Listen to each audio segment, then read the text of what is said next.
Assalamualaikum warahmatullahi wabarakatuh. Perkenalkan, nama saya Nasla Mardia. Saya merupakan mahasiswa Ilmu Komunikasi Universitas Muhammadiyah Yogyakarta, peserta mata kuliah riset PR. Pada video kali ini, saya akan menjelaskan mengenai konsep audit komunikasi, mengapa audit itu penting, dan apa saja yang diaudit, lalu teknik pengumpulan data dan analisis jaringan komunikasi dalam audit komunikasi. Baik, yang pertama ada konsep audit komunikasi. Audit komunikasi adalah proses evaluasi yang mendalam dan yang sistematis terhadap semua aspek komunikasi dalam suatu organisasi. Tujuan utamanya adalah untuk mengukur, mengevaluasi, dan meningkatkan efektivitas serta efisiensi komunikasi yang terjadi di dalam maupun di luar organisasi tersebut. Audit ini mencakup penilaian terhadap berbagai elemen, mulai dari strategi komunikasi, saluran komunikasi, hingga budaya komunikasi yang ada di dalam organisasi. Konsep dasar dari audit komunikasi adalah memastikan bahwa semua pesan yang disampaikan sesuai dengan tujuan organisasi, jelas dan efektif dalam mencapai sasaran yang telah ditetapkan. Lalu, pentingnya audit komunikasi tak dapat diabaikan karena komunikasi yang efektif menjadi pilar utama dalam kesuksesan sebuah organisasi. Dan dengan melakukan audit secara teratur, organisasi dapat mengidentifikasi kelemahan dalam sistem komunikasi mereka, memperbaiki cacat yang ada, serta menemukan peluang untuk meningkatkan kualitas komunikasi. Audit ini membantu dalam memastikan bahwa komunikasi internal dan eksternal organisasi berjalan sejalan dengan tujuan strategisnya. Tanpa audit yang teratur, organisasi bisa kehilangan arah, mengalami ketidakjelasan pesan, serta kesulitan dalam menyampaikan informasi dan tepat kendala pihak-pihak yang terlibat. Lalu, dalam proses audit komunikasi juga berbagai hal yang diaudit termasuk strategi komunikasi, efektivitas saluran komunikasi, serta budaya komunikasi yang ada. Strategi komunikasi dievaluasi untuk memastikan bahwa pesan yang disampaikan mendukung visi, misi, dan tujuan organisasi secara keseluruhan. Efektivitas saluran komunikasi seperti rapat, email, dan media sosial dianalisis untuk mengetahui sejauh mana mereka mendukung aliran informasi yang efisien. Budaya komunikasi dievaluasi untuk memahami bagaimana informasi dibagikan, diproses, serta diterima di dalam organisasi. Audit ini mencakup aspek kualitatif dan juga kuantitatif, memeriksa tidak hanya apa yang dikomunikasikan, tetapi juga bagaimana pesan tersebut diterima dan dipahami oleh penerima. Lalu, untuk pengumpulan data dalam audit komunikasi, beberapa teknik digunakan, salah satunya adalah analisis jaringan komunikasi. Teknik ini melibatkan survei, wawancara, atau penggunaan perangkat lunak khusus untuk memetakan interaksi antar individu atau departemen dalam organisasi. Analisis jaringan komunikasi membantu dalam memahami pola komunikasi, frekuensi, serta kualitas interaksi antar anggota organisasi. Selain itu, analisis konten juga penting, di mana pesan-pesan yang dikirim dievaluasi untuk menilai kesesuaian dengan tujuan organisasi, kejelasan, dan dampaknya terhadap penerima pesan. Dengan melakukan audit komunikasi yang komprehensif, organisasi dapat memperbaiki efektivitas komunikasi mereka, memperkuat hubungan internal dan eksternal, serta meningkatkan kinerja secara keseluruhan. Audit ini bukan hanya sekedar alat untuk mengidentifikasi masalah komunikasi, tetapi juga merupakan langkah proaktif untuk menjaga agar komunikasi organisasi tetap sesuai dengan perkembangan zaman dan tujuan jangka panjangnya. Lalu pertanyaan, mengapa audit komunikasi itu penting? Audit komunikasi itu memiliki pentingnya karena menjadi fondasi utama untuk kesuksesan dan kesehatan suatu organisasi. Beberapa alasan mengapa audit ini penting adalah yang pertama, untuk efektivitas organisasi. Komunikasi yang efektif memastikan bahwa pesan-pesan organisasi disampaikan dengan jelas dan tepat kepada semua pihak terkait, baik internal maupun eksternal. Audit membantu menilai seberapa jauh mana komunikasi tersebut efektif dalam mencapai tujuan organisasi. Lalu yang kedua ada perbaikan kinerja. Dengan melakukan audit, organisasi dapat mengidentifikasi kelemahan dalam sistem komunikasi mereka.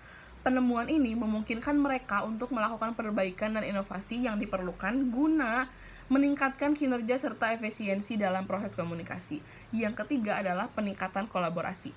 Komunikasi yang baik mendukung kolaborasi dan kerjasama tim yang efektif. Audit komunikasi membantu memastikan bahwa saluran komunikasi internal mendukung kolaborasi antar departemen dan individu, memperkuat kerjasama dalam mencapai tujuan bersama. Yang keempat adalah mendukung pengambilan keputusan. Komunikasi yang jelas dan terbuka membantu dalam proses pengambilan keputusan yang tepat, dan audit komunikasi dapat menilai apakah informasi yang disampaikan cukup akurat, relevan, dan tersedia dengan baik untuk mendukung pengambilan keputusan yang strategis. Yang kelima, manajemen perubahan. Dalam situasi perubahan organisasi, komunikasi yang baik sangatlah vital. Audit komunikasi membantu mengevaluasi sejauh mana pesan-pesan terkait perubahan disampaikan dan diterima dengan baik oleh karyawan, memungkinkan manajemen untuk mengelola perubahan dengan lebih efektif. Yang keenam, kepercayaan stakeholder. Komunikasi yang transparan dan konsisten dapat membangun kepercayaan yang baik di antara karyawan maupun stakeholder eksternal. Audit membantu memastikan bahwa pesan yang disampaikan konsisten dengan nilai dan citra yang diinginkan oleh organisasi. Yang ketujuh, ketahanan krisis. Dalam situasi krisis, komunikasi yang tepat dan cepat sangatlah krusial.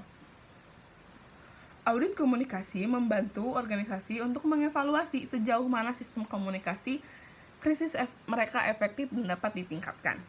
Lalu, dengan menjalankan audit komunikasi secara berkala, organisasi dapat memastikan bahwa komunikasi mereka selaras dengan strategi dan tujuan organisasi, memberikan nilai tambah dalam pengelolaan pertumbuhan serta keberlangsungan operasional mereka.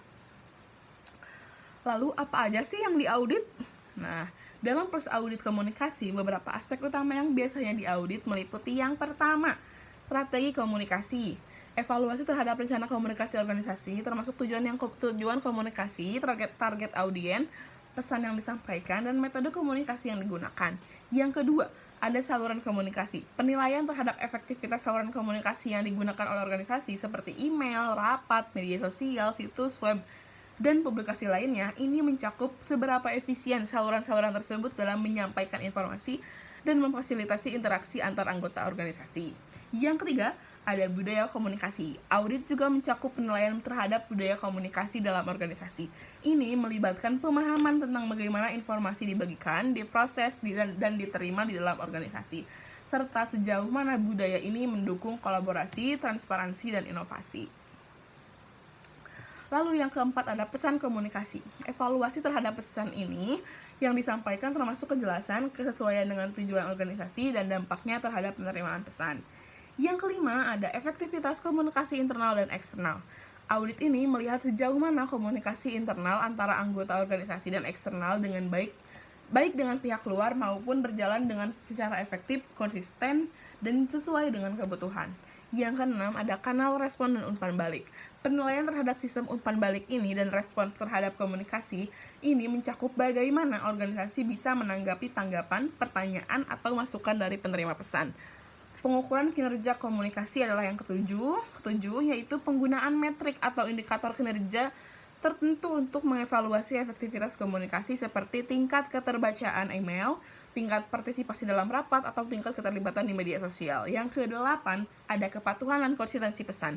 Audit juga memeriksa sejauh mana pesan yang disampaikan sesuai dengan nilai misi dan visi organisasi serta sejauh mana konsistensi pesan tersebut di semua saluran komunikasi. Dengan memeriksa dan mengevaluasi semua aspek tersebut, audit komunikasi membantu organisasi untuk memahami kekuatan dan kelemahan dalam komunikasi mereka, serta menemukan peluang untuk meningkatkan efektivitas komunikasi secara keseluruhan. Teknik pengumpulan data analisis jaringan komunikasi dalam audit komunikasi. Teknik pengumpulan data dan analisis jaringan komunikasi merupakan pendekatan yang sangat berguna dalam audit komunikasi. Berikut adalah beberapa teknik yang umum digunakan dalam pengumpulan data dan analisis jaringan komunikasi. Yang pertama, ada survei dan kuesioner. Survei atau kuesioner dapat digunakan untuk mengumpulkan informasi tentang pola komunikasi, preferensi komunikasi, dan persepsi terkait efektivitas komunikasi di antara anggota organisasi. Pertanyaan dapat mencakup frekuensi komunikasi, preferensi saluran komunikasi, dan tingkat kepuasan terhadap komunikasi yang ada. Yang kedua ada dengan cara wawancara. Wawancara yang mendalam dalam anggota organisasi atau stakeholder dapat memberikan wawasan yang lebih dalam dinamika komunikasi. Dengan wawancara, kamu dapat mengeksplorasi bagaimana pesan disampaikan, diterima, dan dipahami oleh individu atau kelompok tertentu.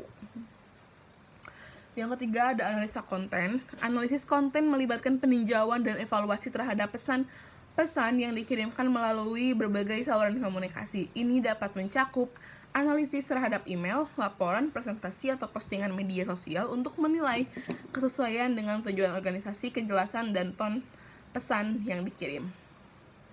Yang keempat ada analisis jaringan sosial atau social network analysis. Ini adalah pendekatan untuk memetakan dan menganalisis pola interaksi dan komunikasi antara anggota organisasi. Ini melibatkan pengumpulan data tentang siapa yang berkomunikasi dengan siapa, per frekuensi komunikasi, jenis pesan yang dikirim, dan tingkat interaksi antar individu atau departemen. Yang kelima ada perangkat lunak analisis jaringan. Terdapat perangkat lunak khusus yang dapat membantu dalam menganalisis jaringan komunikasi. Tools ini memungkinkan visualisasi jaringan, pengukuran sentralitas, tingkat kepentingan, individu dalam jaringan, serta identifikasi kelompok atau komunitas yang kuat dalam organisasi. Yang keenam adalah pemetaan interaksi. Pemetaan ini melibatkan membuat peta atau diagram yang menunjukkan interaksi antara individu atau departemen dalam organisasi. Pemetaan ini membantu dalam memahami aliran informasi dan komunikasi serta hubungan antar bagian organisasi. Lalu kombinasi dari beberapa teknik ini dapat memberikan gambaran yang komprehensif tentang jaringan komunikasi dalam organisasi. Dengan menggunakan data yang terkumpul, auditor komunikasi dapat mengidentifikasi bagaimana pola-pola kelemahan dan potensi keperbaikan yang diperlukan dalam sistem komunikasi organisasi. Mungkin cukup sekian yang dapat saya sampaikan. Terima kasih atas perhatiannya. Wassalamualaikum warahmatullahi wabarakatuh.